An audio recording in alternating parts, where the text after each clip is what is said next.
Assalomu alaykum kanalimiz obunachilari. Keyingi eshiklarimizni Samarqandga olib kelib o'rnatdik. Mana bu yerda 3 ta, o'zi 5 ta olib keldik.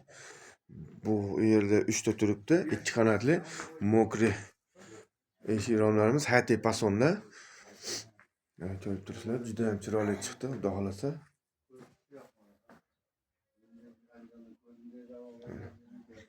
Bir Samarqandga olib kelib o'rnatib berdik, kelishgan holda.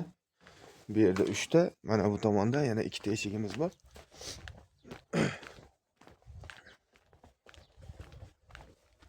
Mana bu yerda ham 2 ta eshikni o'rnatib olganmiz. Buni ochmashning sababi, buni hozir penalab pona qistirib qo'ydik. Pena qisib olmasligi uchun.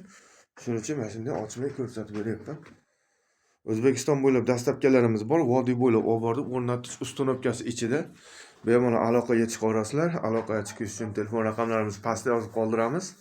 Yoqqan bo'lsa bitta like podpiska bosib qo'yamiz. Kanalimiz keyinroq tarqalishi uchun. Rahmat, sog' bo'linglar, salomat bo'linglar. Bu yerda ayneni sindirib qo'ydik. Endi ayneni pulni ayiraveramiz ekan. Hatto kamchilik bo'lsa, oldindan uzr so'rab qolaman. Sog' bo'linglar, salomat bo'linglar. Rahmat kattagan.